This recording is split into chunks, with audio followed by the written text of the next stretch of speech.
Good afternoon. Today is Monday, the 23rd of September, 2024, just after 1 o'clock. Welcome to UK Column News. I'm your host, Brian Gerrish.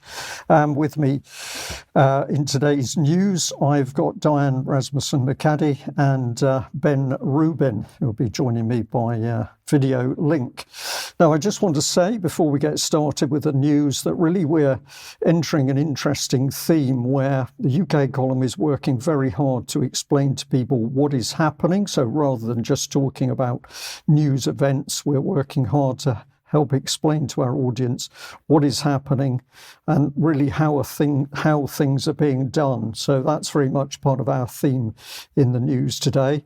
And Diane, we'll bring you in straight away because one of the things that the shadowy figures are always talking about is in the future. In the future, things will be better. In the future, we'll lead wonderful lives. But is that true? What have you got? Well, thanks, Brian, and hello, Ben. Glad to be here today. First of all, I would like to say that we are in the present, but we have to look at the present and the past to figure out what they have told us their future is going to be at the Summit of the Future. I'm not sure that it will be our future because I'm not sure they want the rest of us to have one, honestly. So we've been talking last week a little bit. I mentioned it, and Mark Anderson mentioned it last week about the Summit of the Future at the UN, which has been happening over the last few days. There has been a question about where Keir Starmer is. Is he at the Summit of the Future or is he at the Labour conference, which is going on right now? Just before we came on the air, I saw that there was an announcement at the Labour Party conference that someone has been kicked out of the conference, actually dragged by the neck and thrown out of the conference because they were protesting about the UK basically working with Israel in relation to weapons. And so Rachel Reeves responded when the protester was kicked out. Labour represents working people, not a party of protest. So I guess working people can't protest. But back to the Summit of the Future, where regardless of where Keir Starmer is, we saw a tweet that came out a few days ago saying that he was flying over to the UN for the summit, but we're not really sure where he is.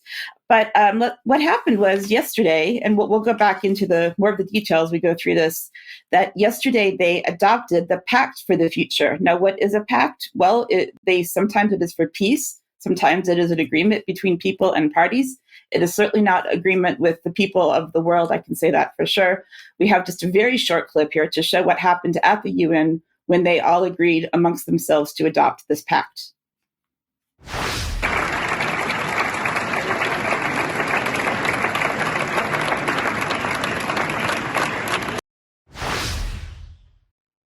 So isn't it lovely to see them all applauding themselves? The Pact for the Future is a 66-page document. It has several themes, and they include sustainable development, which is at the top, international peace and security, science, technology, innovation, and digital cooperation, youth and future generations, and transforming global governance. These are slightly different from what's on the slide because the pact was finally published yesterday evening, which I found right before I went to bed last night. And this was not available in public before this, but each one of these areas has actions saying, we will do this, we will do this. So they are talking about themselves. I really don't think, again, that they are talking about the rest of us. We can also see as well the closing session for the first 2 days of the summit, which were called the Action Days. And so yesterday I watched the closing session, which had several speakers, and then we'll go into the rest of the summit. But let's hear what this high-level manager, senior managing director at the World Bank had to say about the Action Days for the Summit of the Future. I think the Summit of the Future is yet another reminder that we need to stay engaged on development. The SDGs are off track, and we cannot forget that. And so the Summit of the Future should not be limited to words. We need to encourage deeds and action. And the problem, what we are having is we need to have governments engaged, private sector engaged, and yes, multilaterals.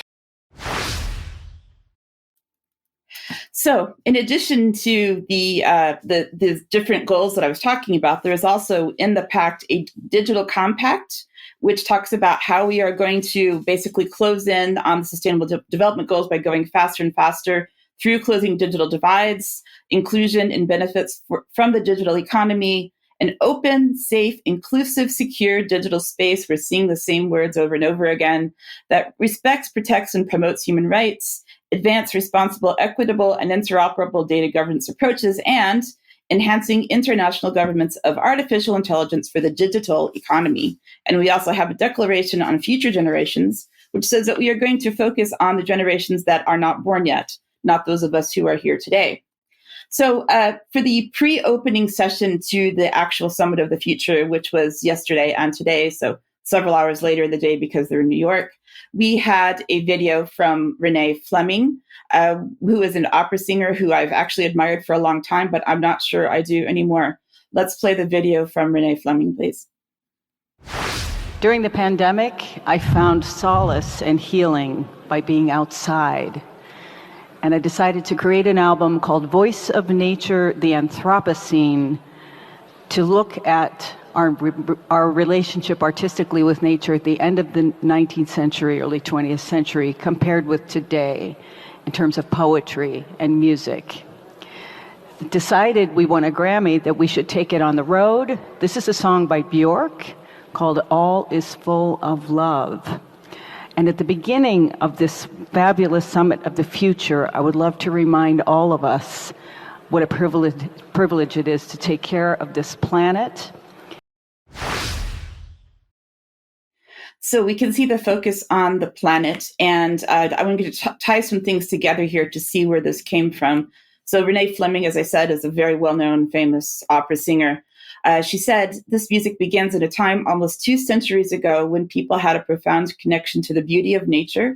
Now in the Anthropocene, we see the effects of our own activity and the fragility of our environment.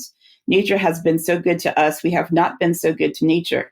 So this is the inspiration for the album that she released a couple of years ago, I think it was.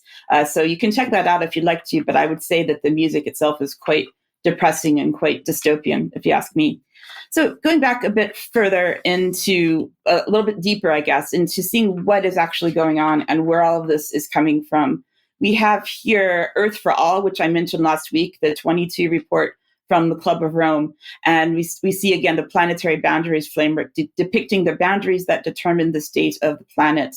So again, we see here in this, if you read into this document a bit more, there is more discussion about what the Anthropocene actually is.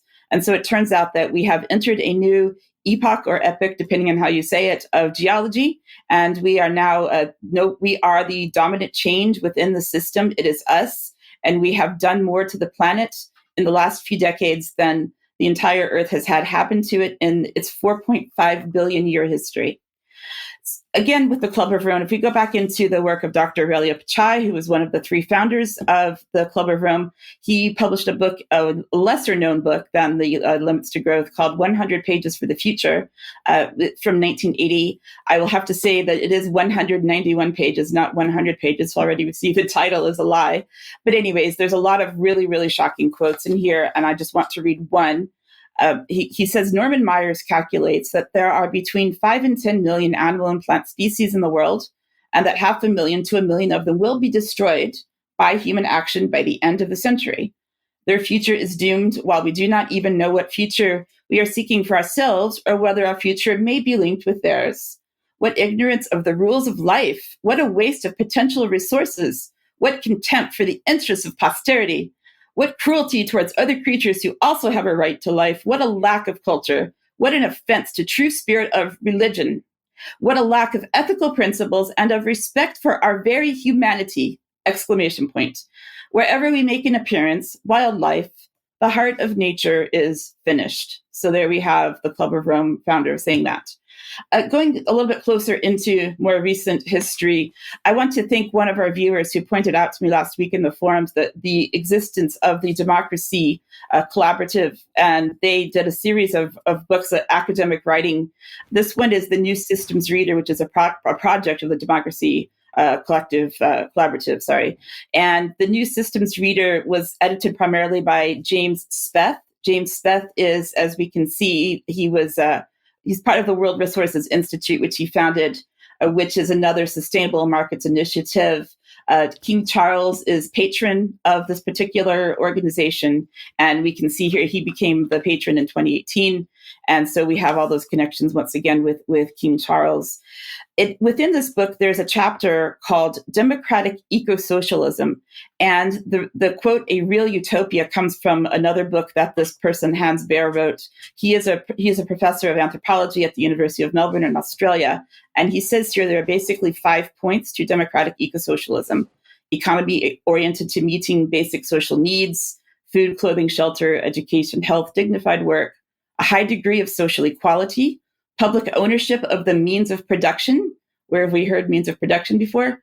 Representative and participatory democracy, and finally, environmental sustainability.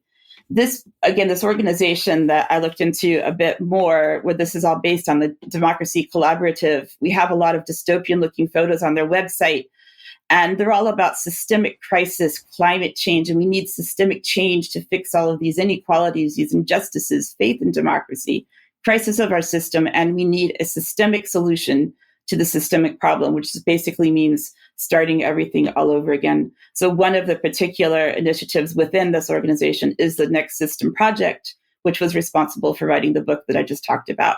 And again, we see systemic problems, systemic solutions. We need a new system. What are we going to do? And that this is basically what they are pushing all through the entire book, and mostly through socialism and related ideas. So I'll be covering this next week as well on the news. I'll be following the 79th session of the United Nations, which is going on for the rest of the week. All kinds of exciting meetings going on. And just so that if viewers want to follow along with me, if you want to have any watch parties or anything, you can watch everything on the Web UN TV, which is available to the public, either on demand or live. So I would like to welcome you to follow along with me, but I will have another report on this again next Monday, Brian. Yeah, Diane, thank you very much for that. And of course, all of these think tanks and organisations, lots of money, unlimited money for them in the background, and they are setting the agenda that is then washing through national governments, whether it's the US or Germany or the UK. And the governments internally to their own population produce this as if it's agenda which has come out of their own meetings. So there's deception at every level. But the key bit is there's a lot of talk about the planet and nature. There's very little talk about humanity and love and compassion amongst people. So it's very deceptive. It gives the illusion that it's touchy-feeling, but not so. But what we do see coming in with this, alongside this agenda, is chaos. So Ben, let's bring you in because this is something you've certainly been looking at. Absolutely, and good afternoon, everybody. Thanks for having me, as ever. And you are correct. One of the ways, maybe the most powerful way that they have for implementing this new system that they've designed, chaos in the nation states. Their new system requires the nation state to be destroyed. What better way to do that than to distract the population, to turn us against each other, and to do that across every sphere of society, from the economic system to our cultural system to the media and absolutely everywhere else. I'm going to talk about this gentleman today to put some flesh on the bones of what I've just described to you. This is Sir Paul Roderick Lucas Marshall. He's a British hedge fund manager. He has an estimated net worth of over £800 million. And in 2024, he topped the Sunday Times giving list, donating £145 million over the last year to various different charities. So he's a big philanthropist. It's the term that they use for this kind of behaviour. Very politically active. He was originally a member and donor of the Liberal Democrats, and he wrote policy documents for them in the early 2000s. But in 2015, he left the party due to his support of Brexit, and then subsequently donated to the Brexit campaign and the Conservative Party. And he's become one of the most powerful figures in alternative, or supposedly alternative, media in the UK, as a major funder of GB News, the owner of Unheard. He also recently bought The Spectator. I'm just bounced ahead for some reason, sorry about that. So he bought The Spectator for £100 million a couple of weeks ago, and he's also now in discussions to acquire the Telegraph. So he's building a really significant media empire on what would traditionally be called the right wing of the political spectrum. Now, he, as I said, is very, very widely known and acknowledged across the whole of the media industry. The Financial Times actually talked about him as being an enthusiastic combatant in the UK's own version of America's culture wars, which is a hideous concept because America has been torn apart by cultural conflicts over the past 20 to 30 years, and we don't really need them to be imported here. And that comparison is not least down to his supposedly devout Christian faith. So he was written about recently in Prospect magazine, which is edited by Alan Rusbridger. I spoke about this a couple of weeks ago, this title. And this article came out earlier this year called The Marshall Plan. Hedge fund manager Paul Marshall is on a God-given mission to transform the religious fabric of the nation, and he has the money to do it. He goes on to be quoted in the article saying, "I'm a committed Church of England Christian." Make of that what you will. I don't think the Church of England is particularly Christian these days. And he also spoke at the LSE Marshall Institute, which is his own institute at the LSE, which was the LSE was created by the Fabian Society, who I'm going to talk about later in the show. And he said, if you care about philanthropy, you have to care about faith. Yeah. So this is the kind of direction, this is the angle that he's taking. But where does his money come from? Right? They all say follow the money. Where did this guy's £800 million fortune come from? And at least in part, it came from his relationship with George Soros. In 1997, he founded his hedge fund, Marshall Wace, with $25 million from George Soros, who he's the founder of Open Society Foundations. He's given away more than $32 billion to fund that network. He is one of the most well-known and established left-leaning globalist philanthropists on earth. His organization, Open Societies, is about opening up societies, breaking down borders, promoting mass immigration and the associated social and cultural transformation of our societies. He is a backer of Black Lives Matter, the radical Marxist organization that has really been one of the most active participants in the culture wars that we spoke about a moment ago. He also backed the International Rescue Committee, and these are just two organizations I'm going to mention. As I said, he's distributed $32 billion, so his name gets put against an unbelievable number of different NGOs and various different types of organizations. But IRC is particularly interesting to me because I've spoken about it quite a bit over the past few months. It's led by David Miliband, the brother of Ed Miliband, who's our current energy secretary. And it's very, very upfront about the fact that it is there to support refugees and integrate them into the UK. Yeah. So IRC is backed by George Soros, and they are promoting open borders. They're promoting mass migration and the integration of different populations into the UK. But hang on a minute, that doesn't make any sense because we just said that Soros backs Paul Marshall, and Paul Marshall is one of the main people behind GB News. And you can see on the GB News website that the migrant integration backed by IRC is called the migrant crisis, right? So they've got a completely different perspective on it. And they are both backed by the same man, David Miliband and IRC on the supposed left wing, and Paul Marshall and GB News on the supposed right wing, both taking very different, basically polar opposite positions on important policy areas relating to the country, and in a permanent state of conflict with each other, but they're all backed by the same man. Yeah, so we can see here we have Soros at the top. He's giving money to Miliband and to IRC on the left wing. On the right wing, he's providing money to Paul Marshall, who is GB News, Unheard, Spectator, etc., etc. And in the middle, what do we have? Chaos, chaos in our political discourse, chaos in our culture, chaos on the streets, which makes it all the more easy for a global power to implement transformational change into our society. Ben, thank you very much. That very informative segment. And what did my brain say as you were taking us through this? And we've got Labour conference going on. It doesn't matter what conference, any of the political conferences.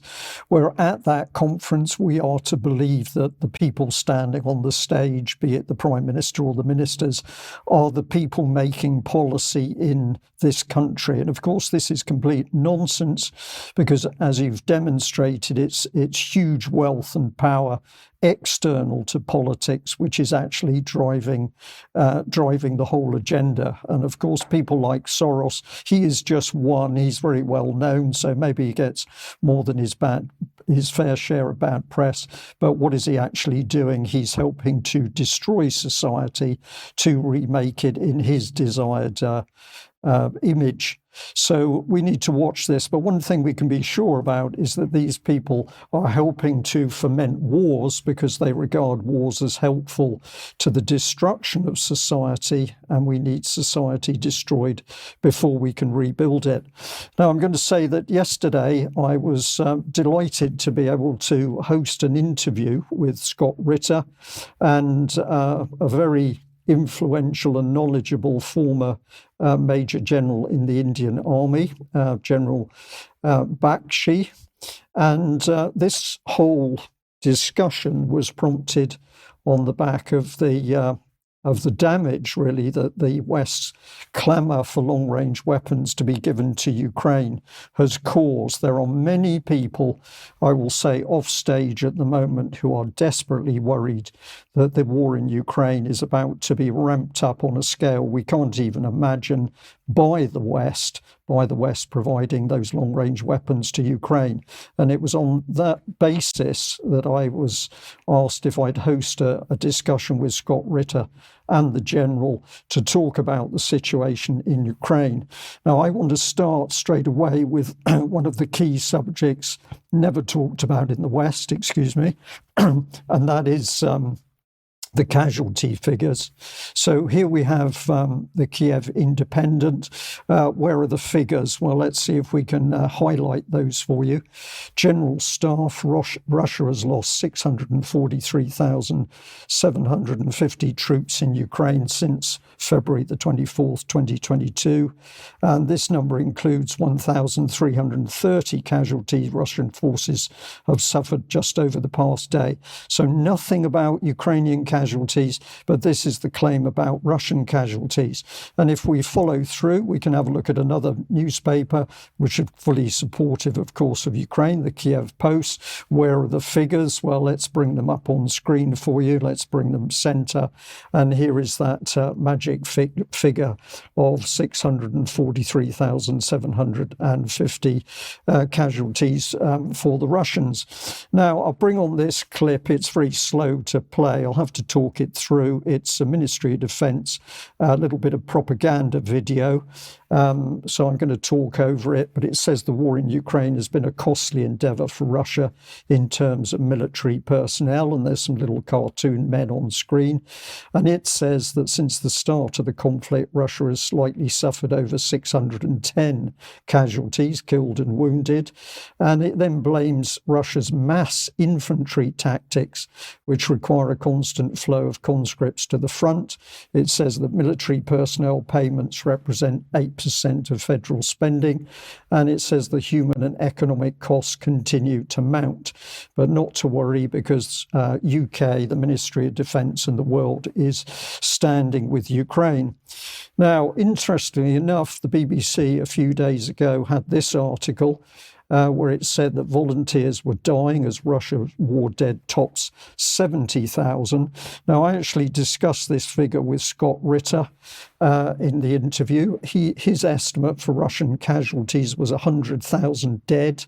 That was actually a minimum figure, but he said, I believe it's around 100,000. And if we put some injured figures on that, using a ratio of 3 or 5 to 1, we're up at 300 to 500,000, 500,000 men injured. That's just for Russia.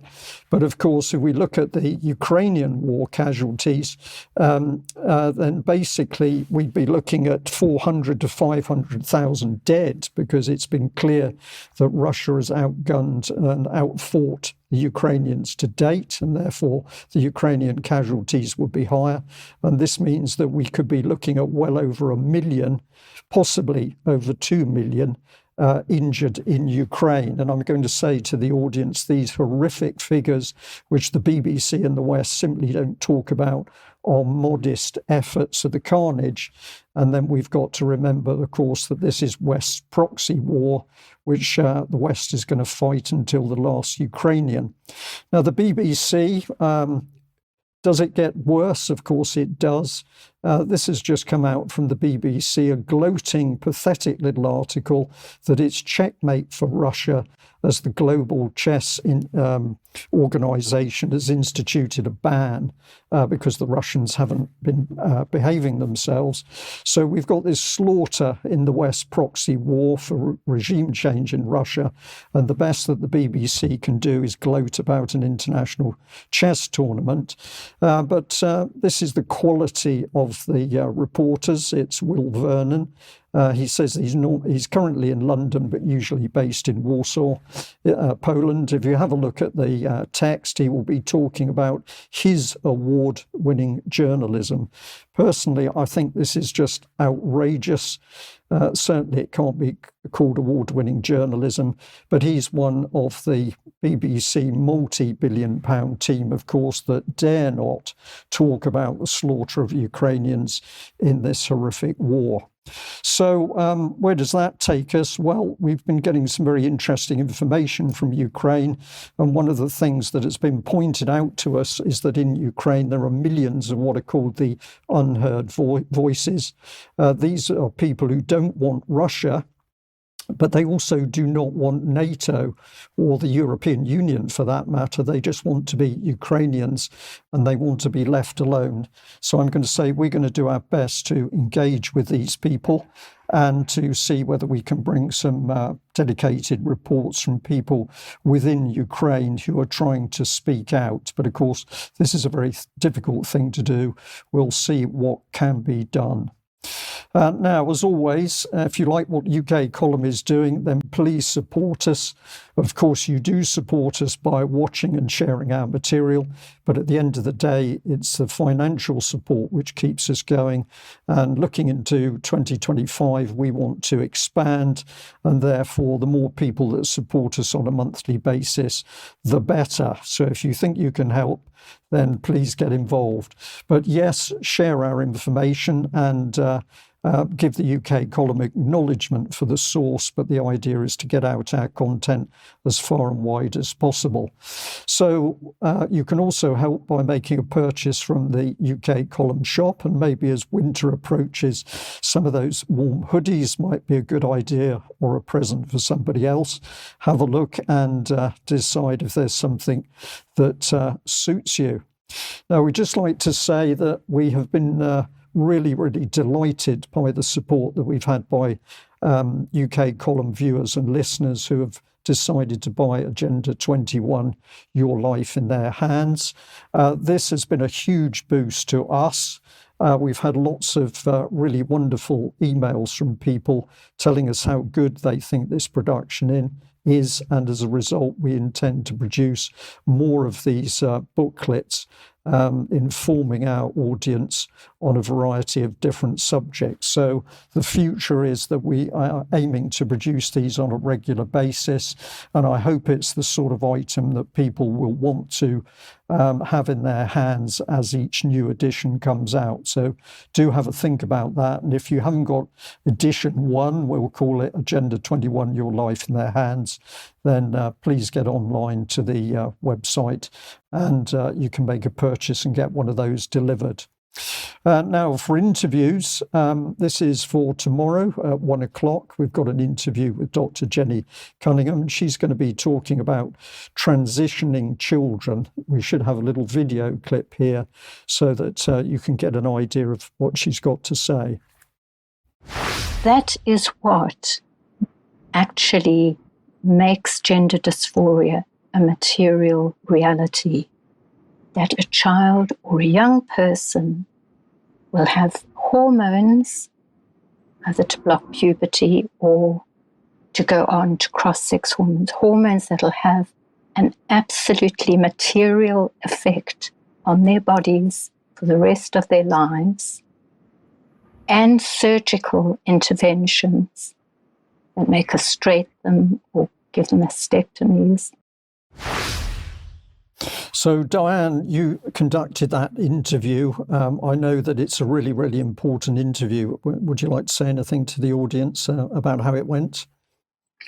Yeah, I think it went really well. It was, for me, because the cast review is very long and it would take a long time to really understand what's going on with the whole review. So she did it still took a while, but I have a better understanding of the strengths and the weaknesses of the review. And we had some other discussion related to sex and gender as well. So I hope everyone will join us for the interview tomorrow at 2:00 and see what else we can learn from it. Okay, thank you very much for that. Well, the other interview that will be coming out this week is the Sunday interview, the interview that I've just done with Scott Ritter and Major General Gagan Deep Bakshi. This was a really fascinating discussion between these two men, where I was asked really to facilitate it. So most of the dialogue is between the two of them. They get into extremely interesting subjects, and at the end of it, something really special happens, and that is that Scott is asking the general whether his influence is enough to assist President Modi, Indian Prime Minister, to actually act as a go-between between Russia and the US or the West in order to stop this horrific war. And of course, it's a war which is of great concern to the Indians and those in the East as well. So stay posted for that one, which will be out on Thursday. But the other big news I'd like to give you is that we are really delighted that Sonia Poulton is going to join us in Bristol on the 19th of October for our UK column on location. And so if you haven't got a ticket, we have still got a few tickets left. But if you haven't got a ticket, then get online, make that purchase. Not only would the UK column team love to see you, but also we've got some really great speakers. And yes, it is really lovely that Sonia Poulton is going to join us. So, Diane, let's bring you back on screen. And, well, we're into this terrible subject of trans. Fortunately, Brian, I think it's important to look at what's going on in Scotland in particular, just to say that the Cass review specifically was written for NHS England, or a commission through NHS England by Dr. Galson Cass. So I want to look separately at Scotland. So the Mail reported last week that just in the past year, there's been more than 350 children as young as 7 referred to the Sandyford Clinic, which is the gender transitioning clinic in Glasgow.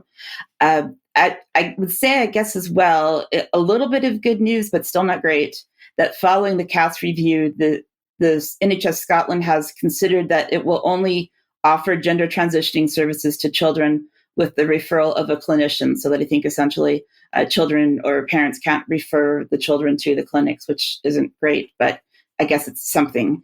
The Right Decision Service, which is part of NHS Scotland and supported by the Scottish Government, posted this very recently. This is a Standard 10 gender identity services for young people. So there's a whole document that is separate in Scotland that doesn't affect England or Wales or Northern Ireland around gender identity services for young people. And the Right Decision Service is a source of digital tools that enable people to make safe decisions quickly and on the go. So we've got to make our decisions quickly and with the use of digital tools. I'm sure Debbie Evans would have some things to say about that.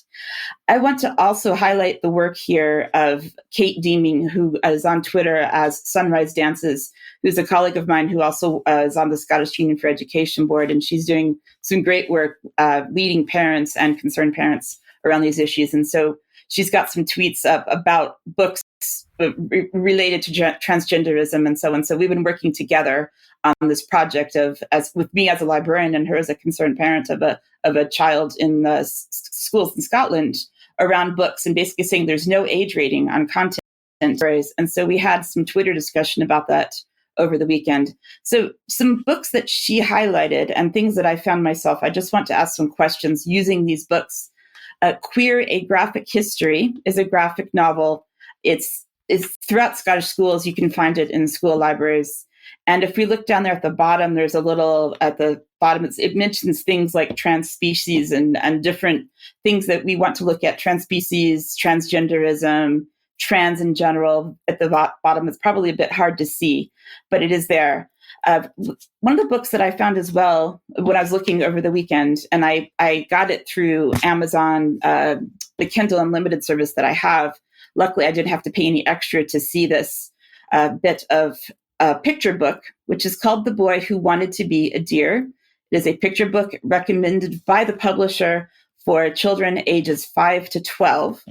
And if we read the story, we see that the boy had questions about who he was. And if we go, I've got a couple of screenshots from the following pages on the next slide there, where we can see at first he talked about being a boy and he thought he was a deer and he was bullied and kids were mean to him. So then he went back to being a human being and he felt better because he was no longer bullied, but he still didn't feel like himself. And so by the time he grew up to be a man, he was no longer afraid to be a deer. And then we see him transitioning back into being a deer. And the book kind of concludes with him being happy and wonderful and excited that he can now be who he really is. And he no longer cared when people made fun of him. So we're seeing this trans species agenda, which is it's just as bad or worse as the transgender agenda. Now we're telling children that they can be other species. And we saw this last week in Scotland, and this was confirmed by the council. This was not a myth. There's been a lot of myths going around. Oh, it's not true that kids are identifying as cats and bringing litter trays into school. Well, this one was confirmed by the council. A secondary school pupil in Scotland has been allowed to identify as a wolf. And we now see what we are calling, instead of not only gender dysphoria, we have species dysphoria. And they interviewed a psychologist. If you go further into this Mail article, the psychologist said that, of course, there is no such thing as species dysphoria. The council said that they follow the Scottish government guidelines, which is called Getting It Right for Every Child, which is part of the guidance that's again separate in the Scottish government. And they use as the basis for a lot of this the UN Convention of the Rights of the Child, which says that a child has the right to be an individual just the same way everyone else does. And therefore, we can't potentially even try to direct them otherwise. If they think that they're going to be a deer or a wolf or something else, then that's their right to do so. And we should support them and be supportive of what they want to do. We see a lot of this on TikTok. There are groups on TikTok with people called Therians, where people who identify as different species and they wear masks to make themselves look like they are something other than a human being. They don't necessarily believe that they can change physically, but that in their minds they are actually at least part or whole a deer or a wolf or a dog or a cat or whatever. So I have a short clip here. It's a bit funny and dark at the same time. This is a media personality based in Texas. His name is Alex Stein. And this was something that he did back in 2022, or part of what he did back in 2022 at the Plano, Texas City Council meeting, which actually is the same town where I went to high school. Listen to the new mask policy at Bowman Middle School. So I go in there and I put on my typical mask, and they said, oh, that mask is inappropriate. It's too distracting. Let me ask you this, Mayor Munz, please explain to me how this mask at all is distracting when I'm literally trying to protect these kids from COVID, okay? And they're trying to say that this mask is inappropriate. Sorry, my husband, he's gonna get so mad if I'm speaking in my human voice. He's gonna make me sit in the kennel all week. But they're trying to say that this mask is inappropriate for students. I'm trying to protect myself from COVID. I got 5 vaccines, but everybody knows a vaccine is not enough, all right? So I'm out here, I'm barking every day. And these students, I'm trying to bark at these students, I'm trying to teach them something. I want them to learn. I want them to know that we live in a world of inclusivity and we need to be more inclusive. So it's funny and dark at the same time. It's a whole 5-minute video. If you want to see the entire thing, the whole link will be in the show notes. But I didn't really know exactly how to demonstrate exactly what this community of Therians or furries, which are these people that identify as something else. That's how they're describing their identity. And you can see videos of it in real life. But I thought we should add a bit of humor to it to make it a bit less dark. Brian. Yeah, Diane, we can laugh at it, but this is a calculated madness which is being thrust on society. It's particularly targeting children because, of course, if they can destroy the minds of children, then the adult is gone. The emerging adult is already gone. But Ben, let's bring you back because, of course, we've seen the seeds for this deliberate destruction of communities and society coming over a great many years. And you've been watching at least one of the key organisations very closely. Indeed, I have, yes. What we're talking about here is the Fabian Society and this concept of woke fascism, which I spoke about the first time a couple of weeks ago, which is, I believe, this emergent ideology that is driving the political classes, not just in this country, but also further afield, and really sits behind this global agenda that's currently rolling out. Now, just to define those a little bit more clearly, woke means intersectional Marxism, and fascism is the integration of the market and the state. I call this an unholy alliance between power and money, and I believe that this is what Fabianism is. Right? This is what I believe that this doctrine is. Now, we're going to explore this a little bit more with some real-life examples from the current Labour government, some of the people in the ecosystem surrounding it, in particular today looking at David Lammy, who has been on the column quite a bit over the past week, and for good reason, because he's doing some very interesting and concerning things right now. Let's have a look at this from the woke fascist perspective. We're going to start with woke, and David Lammy is a founding trustee of Black Equity Organisation. You can actually see him on the left-hand side there on the front page of their website. They have a tribute to him on their people page, saying that he's currently serving as our country's foreign secretary. David was one of BEO's founding trustees with a strong vision to deliver a better lived experience for Black communities. Lived experience is neo-Marxist language.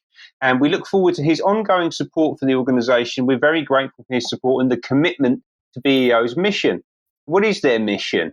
Well, it's equity. Well, what's equity? Because it's different to equality. What is the difference?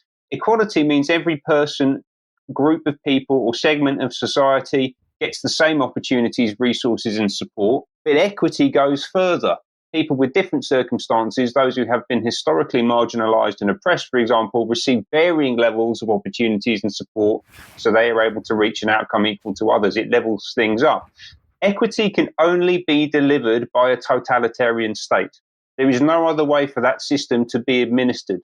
So they use these words to paint a nice, friendly picture about what this system is there to do. But in order to actually deliver it, it requires a form of totalitarianism. Right? Also, as an aside, and this is for any Afro-Caribbean people watching this, I just refer you to this quote from Benjamin Disraeli, the two-time Prime Minister of the United Kingdom. London is a modern Babylon. I'll leave that with you. Now, we've looked at the woke side of things, the Marxist side of things, and let's have a look at the fascist side of things, because it's an integration of both of those things. Last week, or maybe the week before, I think Mike spoke about Lammy's speech at Kew Gardens, where he was talking about his foreign policy, which basically involves putting the UK at the centre of a reinvigorated climate fight. It's all about international development funds and basically stimulating a market demand for British technology companies to go overseas and to make money. That's what they're using the Foreign Office for. And who's guiding this policy? Well, it's not actually David Lammy. He's outsourced a review of impact funding from the Foreign Office to a lady called Naguère Woods, who is the Dean of Oxford Blavatnik School of Government. And she's leading an expert review for UK government on strengthening global impact and expertise. Let's have a little bit more of a look at Naguère Woods. So she says here, it says here, David Lammy appointed her. He's appointed her to lead this review. She's obviously very excited about this. She says it's a privilege to chair the Global Impact Review of the Foreign Office and contribute to refreshing and strengthening the UK's approach to foreign policy and contributions to international cooperation. She isn't just a professor at Oxford. She's also on the board of Arup, Rio Tinto. She's on the Trilateral Commission for Europe. And amongst many other positions, she's also a member of the World Economic Forum, where she delivered these remarks in 2023. The good news is the elite across the world trust each other more and more, so we can come together and design and do beautiful things together. The bad news is that in every single country they were polling, the majority of people trusted that elite less.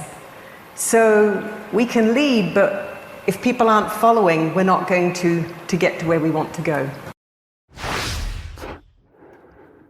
So that is where our foreign money has been sent to, essentially. Like that's who's auditing how our international development funds are spent. She believes she's part of an international elite. Luckily, she doesn't think that the international elite are doing a particularly good job and that people aren't following them. And so there's certainly some hope out there in the world.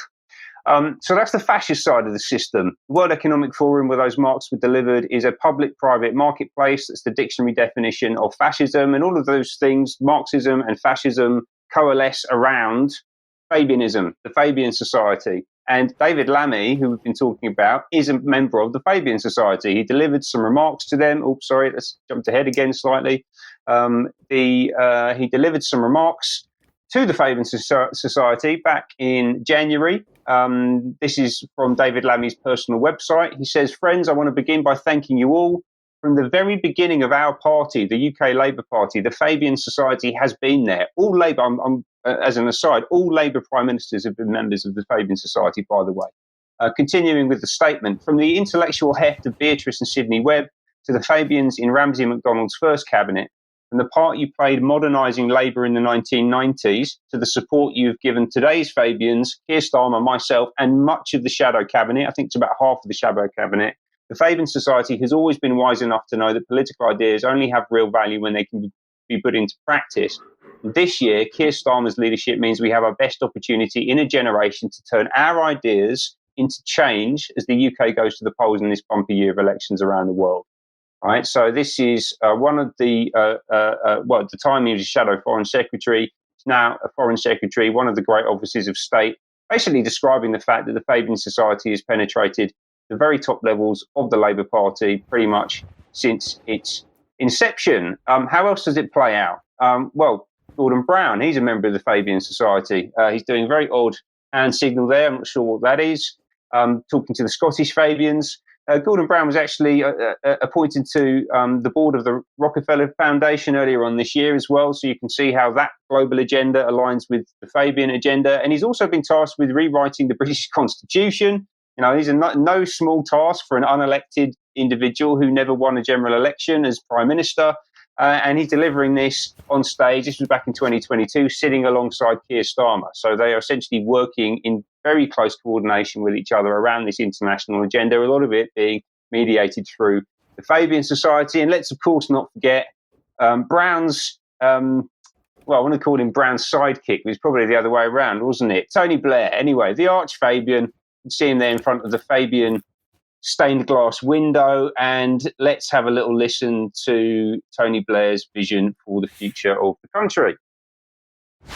I am constantly saying to my own party, Labour Party, which will probably win this election, you've got to focus on this technology revolution. It's not an afterthought. It's the single biggest thing that's happening in the world today of a real world nature that is going to change everything. Leave aside all the geopolitics and the conflicts and war and America, China, all the rest of it. This revolution is going to change everything about our society, our economy, the way we live, the way we interact with each other. I think we're living through a period of massive change, right? This is the biggest technological change since the Industrial Revolution, for sure. How do you use it to transform healthcare, education, the way government functions? How do you help educate the private sector as to how they can embrace AI in order to improve productivity? I mean, this is a huge agenda for a government and a really exciting one. You know, people get a bit depressed about being in politics because you get all this criticism. People certainly in the West feel society's not changing fast enough and well enough. And I say, no, it's a really exciting time to be in politics because you've got this massive revolution that you've got to come to terms with. And how is that revolution being delivered? Well, the Fabian Society are at the Labour conference up in Manchester this week, and we can see just a few items from their agenda for the week. The future for science, innovation and technology delivered in partnership with Meta. So they're working directly with Facebook, one of the big tech companies, which is just riddled with scandal and poor business practices. Who else is there? Well, they're talking about the future for the economy and growth in partnership with Lloyds Banking Group, which is a World Economic Forum partner. And Lloyds Banking Group are also sponsoring the Fabian Society reception, which is probably going to have the worst DJ battle in history between Andy Burnham, Mayor of Manchester, and Steve Rotherham, Mayor of Liverpool. So, yeah, make of that what you will. That's on tonight if you're in Manchester and you want to head down and have a little bit of a laugh. So anyway, just to sum up, woke fascism. woke, intersectional Marxism, fascism, integration of market and state, an unholy alliance between money and power, aka Fabianism, basically running the country right now. Ben, thank you very much for that. I'm just going to say to some of our audience, people are saying that what's coming out of the mouths of these individuals is rubbish and nonsense. Depressing, certainly depressing. But of course, we need to understand the words coming out of their mouths, because it's only by understanding what they're saying that we can understand what they're doing and how our society is being destroyed around us. So don't dismiss the words. Pay attention to what these individuals are talking about, because they're telling you what they're going to do to completely reshape your life and the life of your family. Now, one of the things that, of course, that they are especially good at, as I started the news, is war. And it's these same people at the moment that are clamouring for long-range weapons to go into Ukraine. Let's have a listen to one of the puppets, the Dutch Admiral Bauer. Admiral Rob Bauer, NATO's military committee chair, stated that Ukraine has the right to strike deep into Russia for self-defense, as nations under attack can defend themselves beyond their borders. While countries providing weapons to Ukraine can impose usage limits, Czech General Karel Rejka emphasized Ukraine's autonomy in deciding how to use those weapons. This discussion occurs amid U.S. President Biden's deliberations on allowing Ukraine to use long-range weapons against Russian targets. Despite Ukraine's calls for greater military support to counter Russian assaults, Western leaders remain cautious about escalating the conflict. The meeting highlighted the need for military leaders to clearly communicate strategies to civilian leaders. Meanwhile, Russia warned that long-range strikes could provoke further escalation, a sentiment echoed by U.S. Defense Secretary Lloyd Austin, who stressed that no single weapon can determine the war's outcome. So I didn't particularly like that video clip because of the AI-generated voiceover, but nevertheless, this is the sort of material which is circulating on the internet, and it's the sort of material that people are flicking through and believing. But what does that admiral really know about the forces controlling him, putting him in the post he's in? I suspect he knows virtually nothing, but at the end of the day, clamour for war. Let's follow through here with The Guardian, and this is just a headline which caught my attention. The West's cautious approach, this is in relation to these long-range weapons, seeks to avoid escalation in Ukraine. It may have the opposite effect.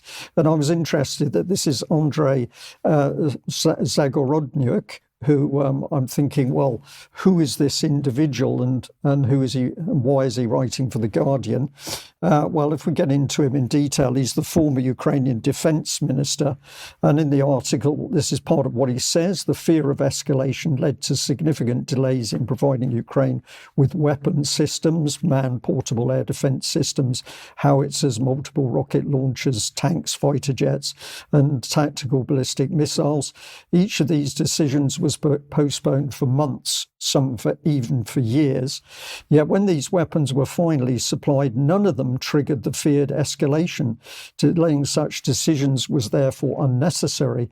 Although nuclear escalation might have seemed a real threat at the time, enough evidence now exists to show that many of these concerns were overcautious.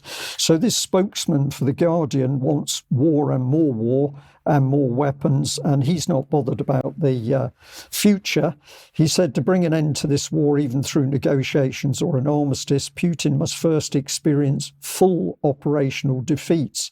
He must see that his efforts are futile and his prospects grim.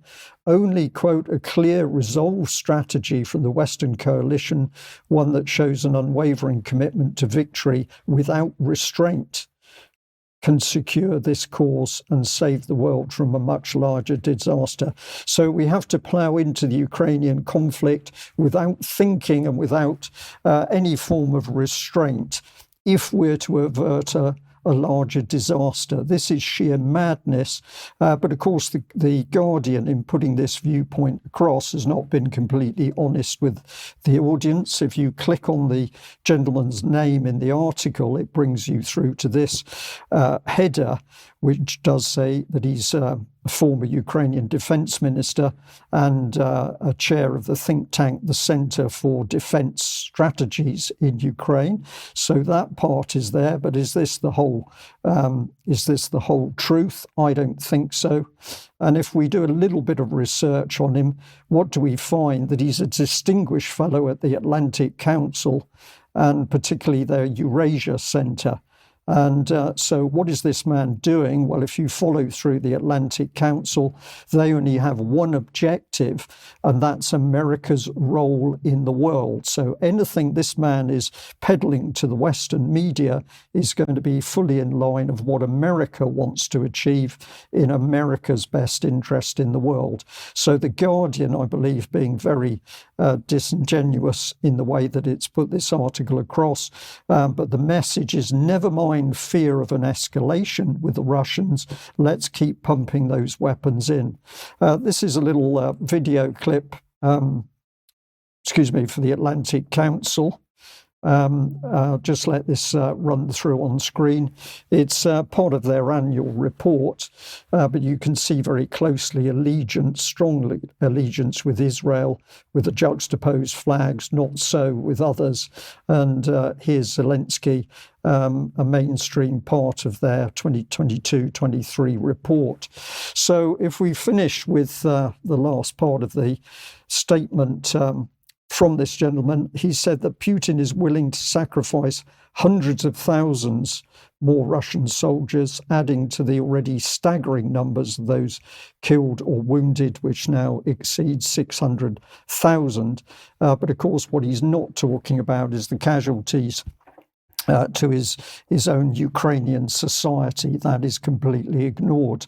Now, I also discovered that in the background in the last few days, there's been this taking place. It's the plenary session of the US-UK Countering Weapons of Mass Destruction. Their leadership group has been meeting, and basically this appears to be the US and the UK working out whether they can get these long-range weapons into Ukraine without driving Russia to the point where it feels that it has to use weapons of mass destruction, or at least tactical nuclear weapons, in order to stabilize the front as close to Moscow as it already is. So very dangerous people emerging in society and Western press, not giving us the truth and the facts. They're simply giving us the political agenda from the global elite, and it has to be said from the Americans in particular. Ben, we've had a particularly heavy news today because there's some very dark things taking place in the world, but you've had a little interaction which you felt was a good place to end today's news. Indeed, yes. I had a trip to Brixton yesterday in South London and met up with a friend of mine, and I made a little film to talk about something that happened to us while we were speaking in the cafe where we were hanging out. Let's have a listen. So I'm in South London, Brixton, and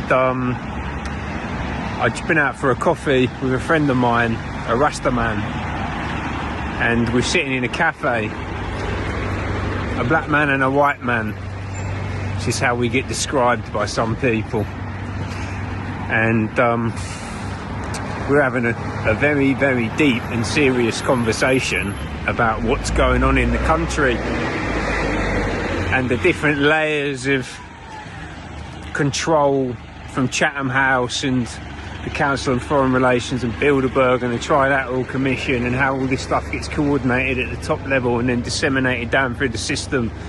Now our politicians are just puppets, and we're going in deep. And if you want to talk about these things, there are very few people better than the Rastas to talk about this stuff. Yeah, believe me, they know. They know for a long time. And we're sitting there, we're chatting away. This guy comes up to us, who must have been like South Asian, like Indian or Pakistani or something, I don't know what.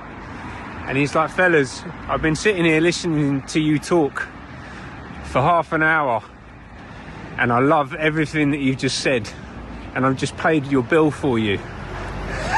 And I just thought to myself, what a great thing to happen. Yeah?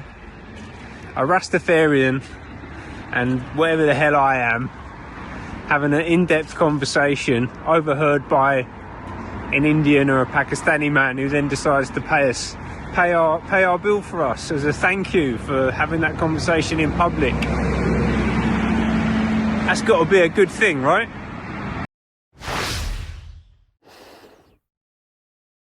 What do you reckon, Brian? Is that a good thing?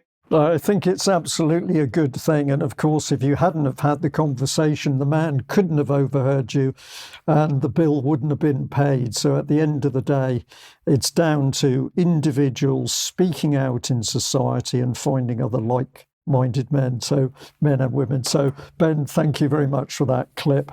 We must end there. Thank you to our viewers wherever you are in the world. And I understand that we've got an increasing number of viewers in Asia.